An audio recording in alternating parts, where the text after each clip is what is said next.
दोस्तों, Indian railway finance corporation limited की बात करें तो स्टॉक के अंदर आज हल्की सी गिरावट हुई। लेकिन यहाँ पे कुछ बड़ी अपडेट निकल के आ रही है जिसको इस वीडियो के माध्यम से जानेंगे। गवर्नमेंट ने बहुत बड़ा फैसला किया रेलवे सेक्टर के लिए। उसका फ़ायदा आईआरएफसी को क्या होगा उसको जानेंगे इस वीडियो के माध्यम से। इसके अलावा कुछ और अपडेट जिसको समझेंगे। साथ में हम यहाँ पे रेल विकास निगम लिमिटेड की बात करेंगे जहाँ पे कंपनी को एक नया ऑर्डर और प्राप्त हुआ है। कंपनी लगातार अपने बिजनेस को बढ़ा रही है, चाहे वो इंडिया का बाजार हो या ग्लोबल मार्केट हो। तो ऐसे में आने वाले इसमें क्या संभावना बनती है। स्टॉक पिछले एक साल में बहुत ज़्यादा दबाव में आ चुका है। तेज़ी से दौड़ने के बाद स्टॉक थक गया है। क्या आने वाले इसमें फिर दौड़ेगा।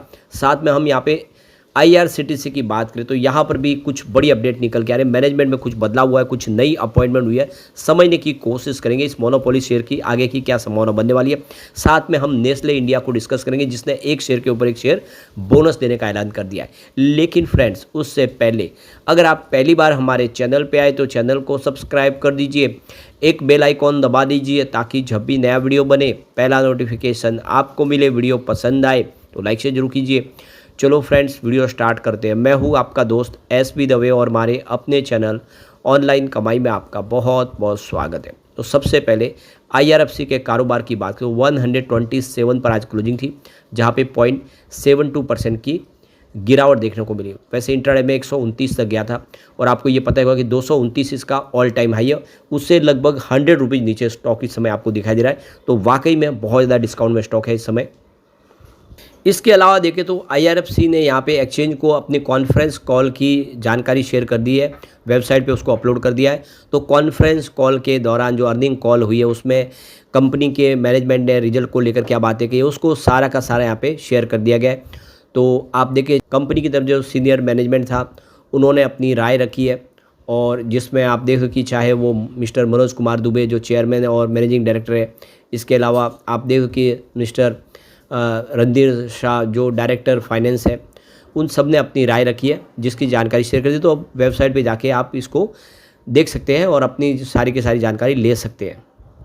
अब यहाँ पे एक जो बड़ी अपडेट निकल के आ रही है आईआरएफसी की तरफ से जो एक्सचेंज को जानकारी दी गई है जिसमें कहा गया है कि आईआरएफसी ने यहाँ पे एक लेटर ऑफ अवार्ड यानी एलओए जारी किया है एक्सटर्नल कमर्शियल बोरोइंग के लिए ईएसबी ऑफ जेपीवाई। तो ये करीब देखो 300 मिलियन यूएस डॉलर का जो ईएसबी है जिसका 10 ईयर 5 ईयर का है जो जारी किया गया, जिसमें आप देखिए बुलेट रीपेमेंट और सेमी एनुअल इंटरेस्ट पेमेंट के साथ में यह जारी किया है। और यहाँ पे आईआरएफसी की तरफ से जो सक्सेसफुल L1 बीडर है Sumitomo Mitsui banking corporation limited, GIFT City branch Gandhinagar, तो इसकी जानकारी यहाँ पे एक्सचेंज को दे दी गई है। एक और जो बड़ी गुड न्यूज़ निकल के आ रही है कैबिनेट की तरफ से, यहाँ पे देख सकते हो कि 2000 करोड़ के एनसीडी 11,000 करोड़ रुपये के रेलवे इंफ्रा प्रोजेक्ट को यहाँ पे मंजूरी दी गई है। तो ये देख सकते हो कि गुरुवार को ही रेलवे मिनिस्ट्री की तरफ से जो फैसला किया गया जिसमें rural landing, expanding food processing infrastructure और रेलवे नेटवर्क को मजबूत करने के लिए यहाँ पे एक बड़ी रकम मंजूर की गई है। तो यहाँ पे 2000 करोड़ रुपीज़ की जो रकम मंजूर की गई है सेंट्रल सेक्टर स्कीम जो टाइटल है grant in aid to the national cooperative development corporation यानी NCDS, और ये जो स्कीम लाई गई है 2026 से 29 के लिए। तो सरकार लगातार रेलवे सेक्टर को फ़ायदा पहुंचा रही है। यहाँ पे यूनियन कैबिनेट की तरफ से 4 मल्टी ट्रैकिंग रेलवे प्रोजेक्ट को भी हरी झंडी दी गई है गवर्नमेंट की तरफ से, आप देख सकते हो कि तो cabinet committee of economic affairs की तरफ से गुरुवार को यहाँ पे मल्टी ट्रैकिंग प्रोजेक्ट को मंजूरी दी, जब 13 डिस्ट्रिक्ट ये कवर करेंगे, 6 स्टेट। तो ये देख सकते हो कि काफ़ी बड़े प्रोजेक्ट है। आप इसमें जो बेनिफिट मिलने वाला है वो है महाराष्ट्र, मध्य प्रदेश, वेस्ट बंगाल, बिहार, उड़ीसा और झारखंड। तो इन सारे के सारे राज्यों को इस प्रोजेक्ट से फ़ायदा होने जा रहा है और करीब 11,100 करोड़ रुपीज़ की रकम सरकार की तरफ से मंजूर की गई है। बहुत अच्छी गुड न्यूज़ है। आने वाले इसमें इसका फ़ायदा आईआरएफसी को डेफिनेटली होगा क्योंकि रेलवे की इंफ्रा कंपनियों को फंड प्रोवाइड करने का काम आईआरएफसी करती है। चलते हैं रेल विकास निगम लिमिटेड की तरफ। 347 पर क्लोजिंग थी जहाँ पे 0.20% की हल्की सी गिरावट देखने को मिली। अब यहाँ पे जो बड़ी गुड न्यूज़ निकल के आ रही है दिल्ली मेट्रो की तरफ से यहाँ पे 7 नए रेलवे स्टेशन बनाने के लिए जो फेज़ 4 का जो प्रोजेक्ट है वो RVNL को दिया गया टेंडर के माध्यम से। तो ये 447 करोड़ का इंक्लूडिंग GST ये पूरा प्रोजेक्ट होगा। 7.3 किलोमीटर का जो एलिवेटेड कॉरिडोर बनाना है लाजपत नगर से लेके साकेत G ब्लॉक तक, और इसके बीच में 7 रेलवे स्टेशन बनाए जाएंगे। तो ये प्रोजेक्ट देखो कि दिल्ली मेट्रो की तरफ से आरवीएनएल को प्राप्त हुआ, तो मेट्रो प्रोजेक्ट भी कंपनी लगातार कर रही है, तो बहुत अच्छी गुड न्यूज़ है आरवीएनएल के लिए। इसके अलावा जो बड़ी अपडेट निकल के आ रही है, रेल विकास निगम लिमिटेड ने अपनी एजीएम की डेट का ऐलान कर दिया है। ये देख लो कि 22वीं एनुअल जनरल मीटिंग होगी, जो देखो कि 28 अगस्त को होगी 2025, 11:30 पे सुबह, वीडियो कॉन्फ्रेंसिंग और ऑडियो विजुअल के माध्यम से। यहाँ पे date of closure transfer book भी दी गई 22 अगस्त 2025 से लेकर 28 अगस्त तक ये क्लोज रहेगी। और रिमोट ई वोटिंग जो लाइन खुलेगी वो 25 अगस्त 2025 सुबह 9 बजे खुलेगी, और बुधवार देखो 27 अगस्त 2025 को शाम को 5 बजे क्लोज हो जाएगी। और इसकी जो रिकॉर्ड डेट है वो देख सकते हो कि गुरुवार 21 अगस्त 2025 है। इसका मतलब ये कि इस रिकॉर्ड डेट के पहले पहले जिनके डीमैट अकाउंट में शेयर होंगे उन सबको इसका मौका मिलेगा वोटिंग का, और वो इन प्रस्तावों को अपनी मंजूरी दे सकते हैं। अब कंपनी ने जो डिविडेंड का ऐलान किया है वो इस एजीएम के आने वाले 30 दिनों के बाद एजीएम के बाद में डिविडेंड भी अकाउंट में डाल देगा सबके डायरेक्ट, तो अच्छी गुड न्यूज़ है। अब चलते हैं आईआरसीटीसी की तरफ, तो 717 पर क्लोजिंग देखने को मिली, जहाँ पे 1.25% की गिरावट देखने को मिली। बस स्टॉक पिछले साल 1.5 साल से दबाव में तो है, लेकिन बिजनेस बहुत अच्छा है और जो इशारा करेगा आने वाले में आईआरसीटीसी कमाल कर सकता है।